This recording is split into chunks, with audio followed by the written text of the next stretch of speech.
color, and let's get right to it. I understand season one, you pulled the majority of the plot from Eye of the World, but also borrowed things from other two books. How did that impact the development of season two?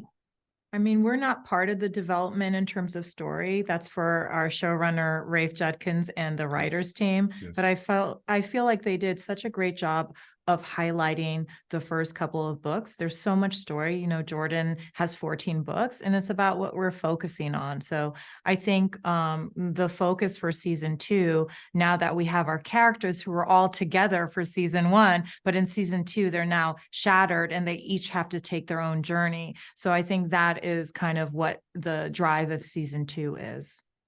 And what do you feel has been the most challenging thing about controlling the scale so it doesn't seem overwhelming to viewers as well as the development of the kind of control steering the ship, if you will?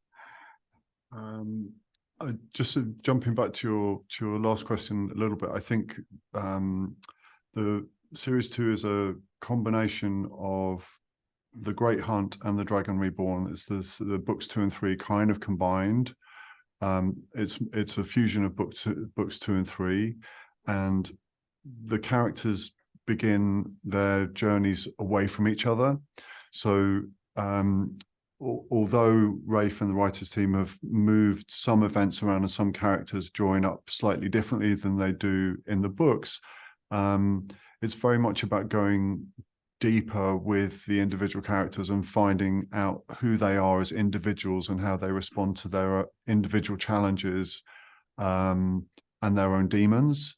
So whereas they were always in a group in series one, in series two, they're very much becoming more defined as adults and as individuals, I think. And I think that kind of impacts as each character goes through their own journey, it impacts the scope and the world. So in season two, just from a filming perspective, we filmed all over the Czech Republic, parts of Italy, and we went to Morocco, to the Sahara Desert, which I think just adds an element of all these locations that converge together as each character goes through and goes into the world. So in terms of handling that, as filmmakers, we need to just make sure that we represent the story authentically and that we are with the characters as they struggle through, meeting new characters. Remember, in season one, they were able to lean on each other. And in season two, they don't have each other to lean on. So they have to lean on themselves and face within themselves that fear, of, am I going to do the right thing, or am I predestined to whatever my destiny is, destiny versus free will? And that actually rolls right well to my next question with them going through similar stories, but in parallel. How did that impact filming? Because you're bouncing between so many different locations. We start series two, episode one starts straight away with Moraine and Lan in Arafel, where Alana's family are from, which Sana revisits in episode three beautifully. So we set up immediately that we're in these different worlds. And yeah, it's a challenge to jump between the characters and the stories, but a lot of you break it into manageable chunks. You kind of, like anything of any scale, you kind of have to break it into smaller pieces so that you can understand it and take control of it. There's an amazing creative team behind Wheel of Time who have, Andre Nekfazil, the production designer, is an amazing collaborator and thinks in such detail about all of these environments. So he's an amazing collaborator to work with, and that's our primary kind of point of contact in terms of world building, in terms of the different cultures, in terms of the different architecture, or with Atoin's Mill, the different the village by the lake, or with Farm, where Sana's story goes later on. It's all of these cultures are really defined, really detailed in the books.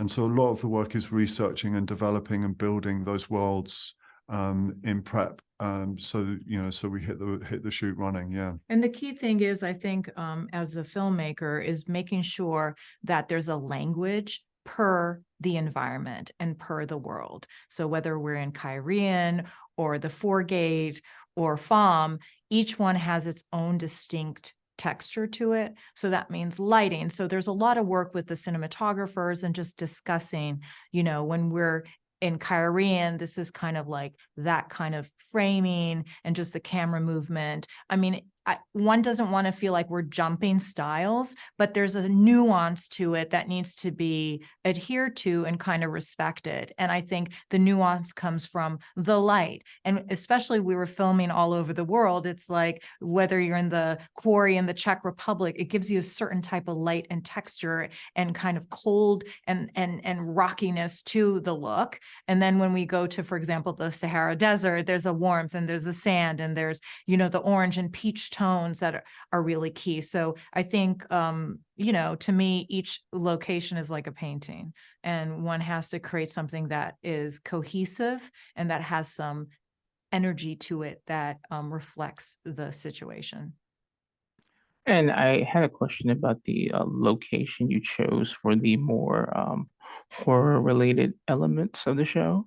Where was that? Where were those things filmed at? Well, I think the horror related elements, it depends on what the scenes are. For example, we have an amazing Moondale Cave. I forgot about that Moondale Cave. We have an amazing cave scene that starts episode 4, as well as at One's Mill, where Thomas shot this amazing fight. I feel like it's really about capturing that moment wherever it is. I think the horror happens where it happens. It's not about, it's not a horror film where we have to find a spooky place. Do you see what I mean? Mm-hmm. Yeah. Thank you. And that actually wraps it up for everything I have. And you've been great today. Thank you. Thank you. Thank you so much. Boys, professional artists and professors. Maybe a nerd who's just like you, talking about the things that you like too. So I invite you to the NOC.